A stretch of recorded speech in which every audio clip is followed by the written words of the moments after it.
फिर भी नहीं सुधर रहा। एक दिन आके बोल दिया मुसलमानों को मस्जिद में घुस के मारेंगे। अरे भाई, मुसलमान डरता किसी के बाप से नहीं है बेटा, समझ नहीं है।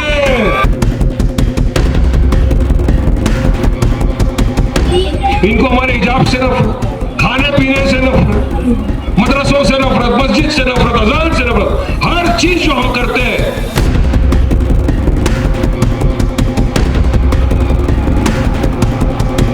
4 मिनट बाकी है, 15 मिनट नहीं है, 4 मिनट, सिर्फ 4 मिनट।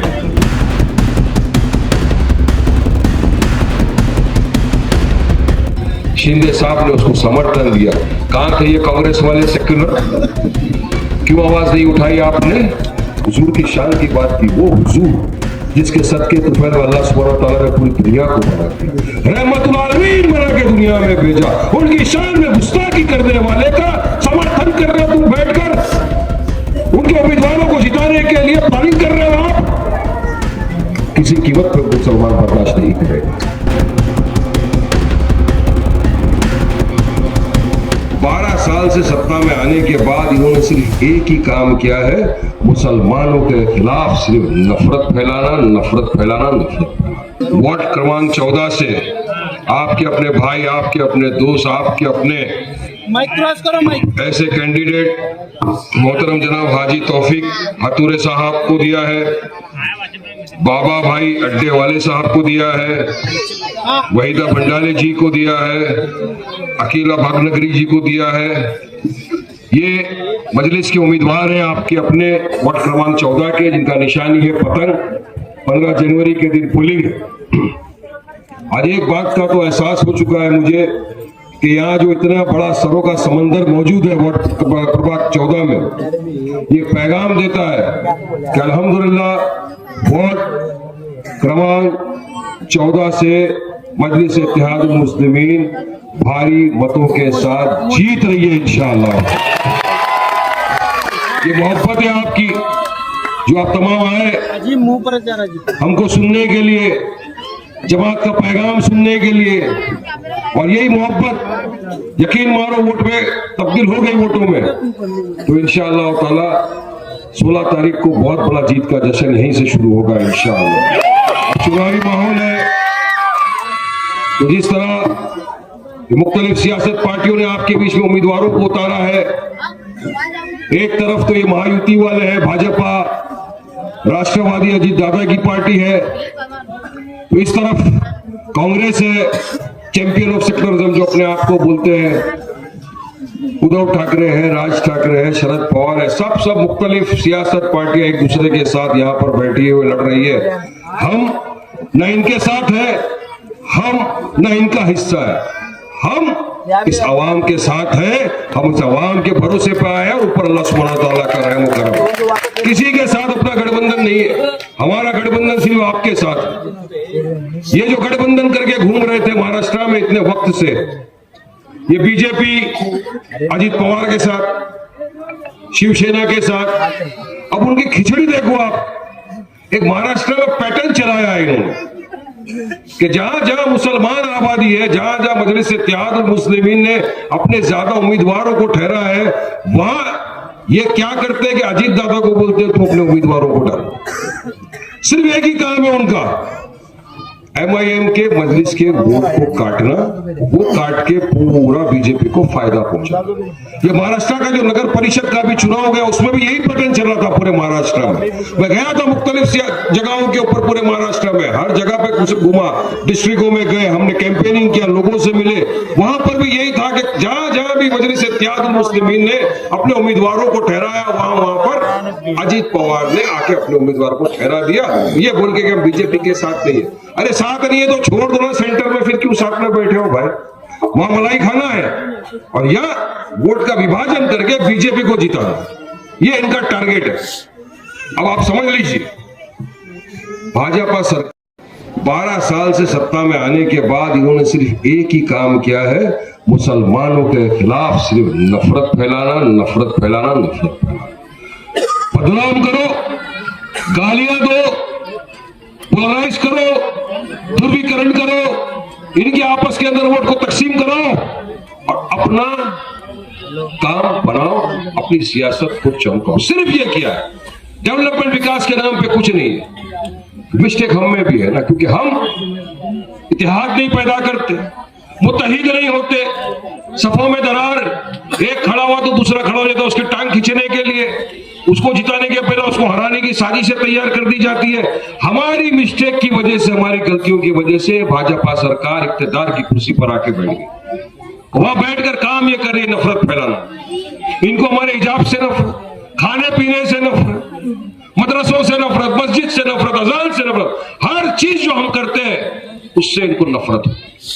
और इसके लिए वहां पर भी एक कंपटीशन चला दिया इन्होंने कि किस तरह मुसलमानों को बर्बाद करे। तो एक गैंग तैयार हुई है, एक नफरती चिंटुओं की गैंग बीजेपी ने तैयार की। उस गैंग में इनका सरगना है वो छोटा वाला, छोटा नेपाली, नाम नहीं लेंगे, उसको अहमियत क्यों देंगे। गाली देने के लिए उसको रिवॉर्ड दिया, मंत्री बना दिया, मगर फिर भी नहीं सुधर रहा, फिर भी नहीं सुधर रहा। एक दिन आके बोल दिया मुसलमानों को मस्जिद में घुस घुस के मारेंगे। अरे भाई, मुसलमान डरता किसी के बाप से नहीं है बेटा, समझ लो, नहीं है। कायदे कानून का पालन करते हैं, संविधान को मानते हैं, इसलिए खामोश रहते हैं। ये सब खामोश थे। तुम्हारा भाई तो भाई ना, पठान है असली। बोल दिया बेटा आजा, कौन सी मस्जिद में आता आजा, वारिस पठान बैठेगा अकेला, लेकिन यकीन मान आएगा तू तो टांग पे, मगर जाएगा तो बेटा। गारंटी है कि हम हर चीज बर्दाश्त कर लेंगे, लेकिन हमारे हुजूर मोहम्मद मुस्तफा सल्लल्लाहु अलैहि वसल्लम की शान में गुस्ताखी कोई भी मुसलमान किसी भी कीमत पर बर्दाश्त नहीं करेगा। करेगा क्या? नहीं करेगा। 10 तक तो ताज को वारिस पठान लात मार दे ऐसे, जहां मेरे हुजूर के शान की बात आ जाए। रामगिरी गुस्ताखे रसूल, उसने हमारे हुजूर की शान में गुस्ताखी। हमने औरंगाबाद से लेकर मुंबई तक रैली निकाली कि गुस्ताखे रसूल को अरेस्ट किया जाए, उसको सलाखों के पीछे डाला जाए, उसकी जगह जेल की सलाखों के पीछे खुली फिजाओं में नहीं है। रैली निकाली, मगर ये उस वक्त शिंदे साहब चीफ मिनिस्टर थे। एकनाथ शिंदे ने उस रामगिरी गुस्ताखे रसूल को इस तरह मंच पे बिठाया और कहा मैं देखता हूं इसके बाल को कौन हाथ लगा सकता है, कौन इसको अरेस्ट कर सकता है। हालांकि बात अलग है, उसके सर पे बाल नहीं, वो गंजा टकला है। हम लड़े, शिंदे साहब ने उसको समर्थन दिया। कहां थे ये कांग्रेस वाले सेक्युलर, क्यों आवाज नहीं उठाई आपने? हुजूर की शान की बात की। वो हुजूर जिसके सदके तुफैल अल्लाह सुब्हानहू व तआला ने पूरी दुनिया को बना दिया, रहमतुल आलमीन बना के दुनिया में भेजा, उनकी शान में गुस्ताखी करने वाले का समर्थन कर रहे हो तुम बैठकर, उनके उम्मीदवारों को जिताने के लिए प्लानिंग कर रहे हो आप। किसी कीमत पर मुसलमान बर्दाश्त नहीं करेगा। फैसला आपको करना है।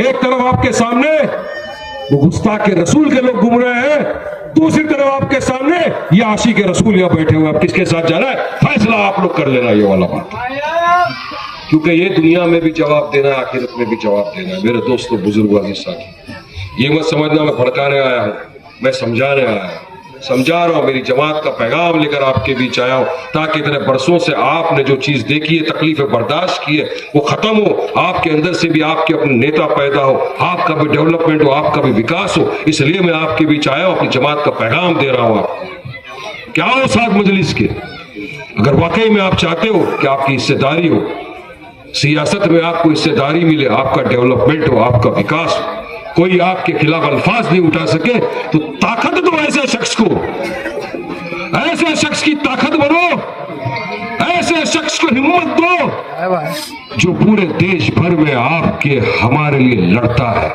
जो मजलूमों के लिए, दलित भाइयों के लिए, मुसलमानों के लिए हक बयानी करता है, सड़क से लेके संसद तक लड़ता है। उसका नाम और नहीं, मेरा आपका क्या है, बैरिस्टर असदुद्दीन ओवैसी साहब है। वो शख्स लड़ता है हमारे आपके लिए।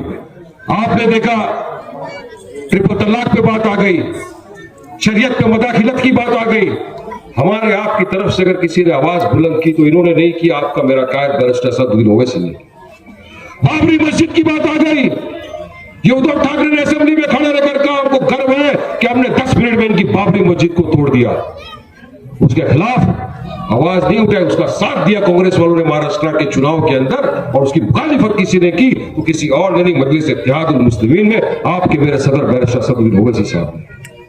दादरी पर मॉब लिंचिंग कर दी जाती है, या कहीं और महाराष्ट्र में या देश भर में किसी बेगुनाह बेकसूर मुसलमान की, दलित भाई की कभी झूठे इल्जाम लगाकर जेएसआर नहीं बोलने के नाम पर कभी मॉब लिंचिंग की जाती, तो ये आवाज नहीं उठाते। आपकी हमारी तरफ से कोई आवाज उठाता है तो मेरा आपका कायद बैरिस्टर असदुद्दीन ओवैसी उठाता है। तो यकीन मानो, अगर जो शख्स हमारे आपके लिए हर वक्त कांधे से कांधा मिलाकर सरकार की आंखों में आके डालकर लड़ता है, हमारे हक के लिए लड़ता है, हमें इंसाफ मिले इसलिए लड़ता है, तो क्या हमारा फर्ज नहीं होता कि हम ऐसे शख्स के कांधों को मजबूत करें? और किस तरह मजबूत? मैं नहीं बोलता कि आप उनको ताकत इस तरह दो, मैं बोलता हूं जहां जहां उनके उम्मीदवार खड़े हैं वहां वहां अपने वोट का इस्तेमाल कर कर उनको जिताओ। 5 मिनट बाकी है भाई, 4 मिनट बाकी है, 15 मिनट नहीं है, 4 मिनट, सिर्फ 4 मिनट, 15 दूर हो गया, 4 बचा है। 4 मिनट में तो आपको बराबर और धो सकते थे। मैं आपको समझाने आया हूं, समझो खुदारा, 2017 के बाद अभी चुनाव आया है, ये 8 बरस के बाद आया है। अब आगे कब आगा पता नहीं, लेकिन इस वक्त हम चूक गए, हमसे थोड़ी भी गलती हो गई, फिर से ये अगर इख्तियार के ऊपर आ गए तो यकीन मानो हमारे आने वाले बच्चों का मुस्तकबिल नहीं संवरेगा। ये बच्चे आपको सवाल करेंगे कि अब्बा अम्मा एक हैदराबाद से जमात आई थी, समझा रही थी हमको, अगर हमने उनकी बात मान ली होती तो हमको भी अच्छी सड़कें मिलती, हमको भी पानी मिलता, हमको भी ड्रेनेज सिस्टम अच्छा मिलता, हमको भी अच्छी स्कूलें मिलती, हमको भी अच्छे अस्पताल मिलते। ये बच्चे आपको सवाल करेंगे। लिहाजा एक साथ आइए, कांधे से कांधा मिलाकर इत्तेहाद पैदा करिए, मुत्तहिदा तौर से अपनी सफों में जो दरार है उसको खत्म करिए, और मजलिस का साथ दे। देखिए जनवरी की 15 तारीख